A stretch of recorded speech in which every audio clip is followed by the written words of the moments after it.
Ao final de uma análise e ao longo de uma análise, a gente consegue efetivamente desconstruir o eu na medida em que vai produzindo um novo eu mais verdadeiro, mais fiel ao seu desejo, por exemplo? O que isso significa em termos práticos?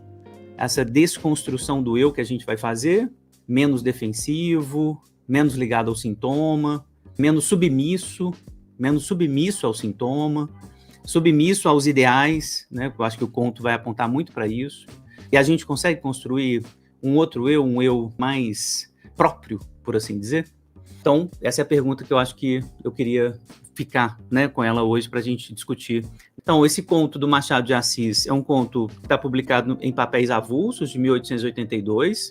Vejam, é razoavelmente contemporâneo ao início do pensamento de Freud, final do 19. O conto tem um subtítulo que é esse esboço de uma nova teoria da alma humana, como é próprio, então, do pensamento tanto do Machado de Assis quanto do Dostoiévski, né, pensadores do século XIX, né, pensam a partir da literatura uma psicologia que está nascendo. Essa psicologia que está nascendo faz parte desse espírito do tempo do século XIX, final do XIX, começo do XX, do qual a psicanálise faz parte. Então, eu queria localizar aqui, né, o Machado de Assis, Dostoiévski, no campo da literatura, como esse tipo de pensadores que estão pensando a alma humana, pensando a psicologia, né, que está nascendo efetivamente como ciência no final do 19. E aí ele vai apresentar uma teoria mesmo, né? Cada criatura humana traz duas almas consigo, uma que olha para fora, outra que olha para dentro. E ele vai dar como exemplo um personagem importantíssimo, né, um personagem de Shakespeare, Shylock.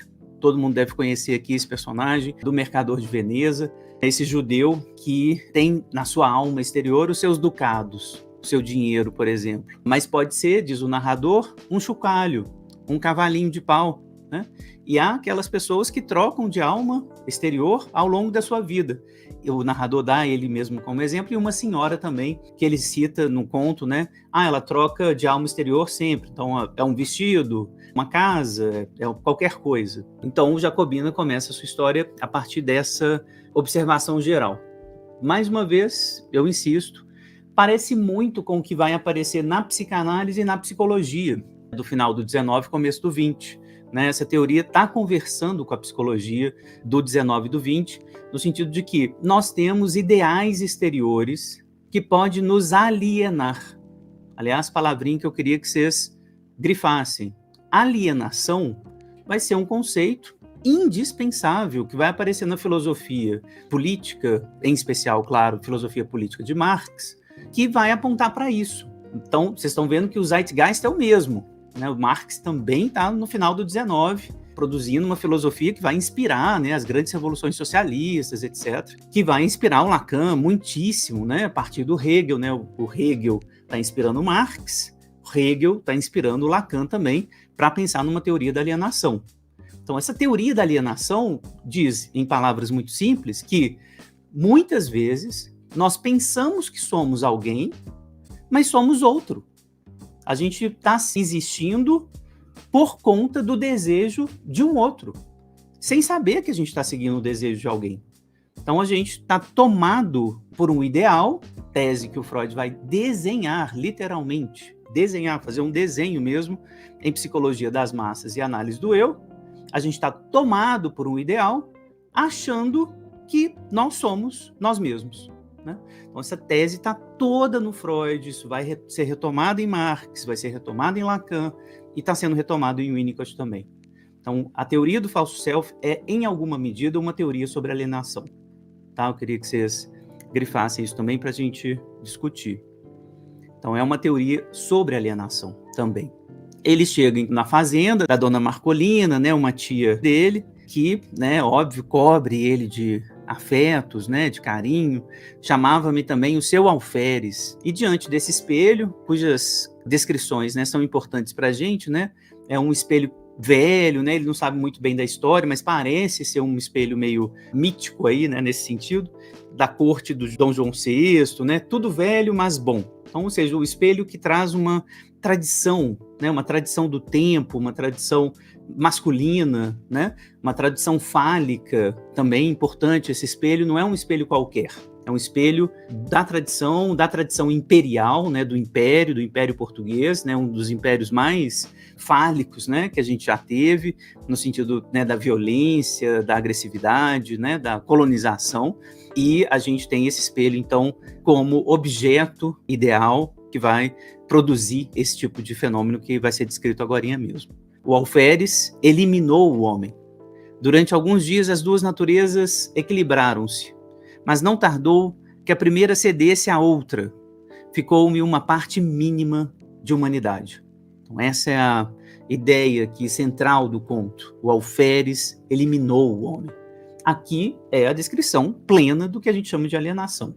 Estou alienado a uma imagem, né, uma imagem ideal, um ideal do eu, que está sendo, inclusive, muito, muito incensado, proposto por essa figura de amor que é a tia Marcolina, substituta da mãe. Então ele chega lá, a Marcolina escreve, né, para a mãe dele, ó, vou ficar com o seu alferes aqui durante um mês. Então essa sensação começa a ser descrita aqui na Fazenda, né, na citação do poema do Longfellow, Never, Forever, né, Forever, Never, essa ideia de que o tempo aqui vai ser suspenso. A gente vai entrar numa suspensão do tempo e vai entrar efetivamente numa experiência que leva o sujeito, né? A gente vai ver a solidão e a um encontro disso que é o narcisismo dele. Tá? Então o tempo começa a ficar meio suspenso, é uma fazenda isolada, e a gente sabe, ele vai ser abandonado pelos escravizados ali da fazenda, vai ficar muito sozinho, então é esse o clima que o fenômeno mágico vai acontecer. Duplo fenômeno aqui, e aí é a genialidade do Machado de Assis mesmo. No sonho, ele se farda de novo, orgulhosamente, no meio da família e dos amigos, é importante esse detalhe, no meio da família e dos amigos, que me elogiavam o garbo, que me chamavam alferes. Então veja, um sonho recupera esse espaço do eu. No espaço do sonho, a gente tem uma recuperação efetiva de como o eu realiza o desejo de se articular ao seu ideal. Então, os amigos, né, a família, né, chamando ele, né, de seu alferes e tal. Então, ele comparece aí ligado, articulado, investido pelo seu ideal. Então, no espaço do sonho, volta a realização do desejo de ser reconhecido como alguém fálico, como alguém que está ligado ao alferes. Então, já adiantando a minha tese, a farda de alferes é a insígnia fálica que esse sujeito precisa para ser reconhecido pelo outro.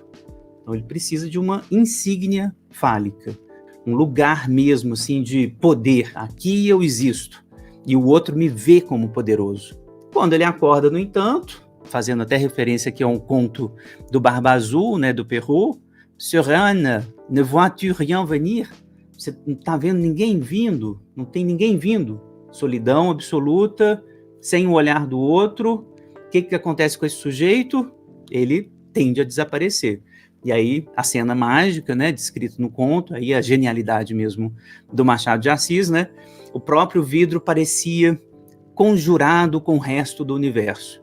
Não me estampou a figura nítida inteira, mas vaga, esfumada, difusa, sombra de sombra. O gesto lá estava, mas disperso, esgarçado, mutilado. Então, aqui é o brilhantismo mesmo, né, do Machado. A ideia de que eu vou olhar para o espelho e não vou me ver. Então, essa crise de despersonalização, essa aproximação do que a gente pode chamar tranquilamente de uma ideia que articula, num certo sentido, o narcisismo do sujeito a uma imagem, é isso que a gente precisa articular. Então, o narcisismo, queria insistir nessa tese aqui a partir do Caravaggio, essa imagem que a gente vai usar sempre, né, para falar do narcisismo, não brota, gente, assim como o mito parece indicar, o narcisismo ele não brota do próprio eu, ele brota efetivamente do olhar do outro. É o olhar do outro que articula o narcisismo, que articula a imagem. As nossas imagens, o nosso eu, ele vem efetivamente do outro. Por isso os riscos da alienação sempre. Esse vai ser o paradoxo, né, que a gente vai ter que trabalhar. Se eu venho do outro, se o outro é que está me dizendo o que eu sou, a partir do próprio nome, né? Você é o Fábio, você é o Flávio, a Gleides, Heloísa, você é a Rosete. Se eu estou falando o seu nome, se eu estou te nomeando, como é que eu posso escolher o meu próprio nome a partir de mim mesmo? Isso para falar só do básico, que é o nome, a linguagem, gênero, sexo, classe social, raça. Tudo isso vai ser designação do outro. Como existir para além das designações do outro? Como não correr o risco da alienação se eu estou sendo nomeado o tempo todo pelo outro? Então, o paradoxo é esse. Eu tenho que começar a subjetivação sempre pela nomeação do outro. Como é que eu escapo a isso? Se as condições de possibilidade para minha existência é ser nomeado pelo outro, como é que eu deixo de ser nomeado pelo outro se a minha condição de possibilidade para existir é essa? É o outro que está me dizendo o que eu sou, qual que é o meu nome, qual que é a minha linguagem, qual que é a minha raça, qual que é a minha classe social, qual que é o meu gênero. É o outro que diz. E aí, como que eu me aproprio a isso e finalmente falo, agora eu sei o que eu sou, para além das designações e injunções impostas pelo outro? Então, esse é o ponto.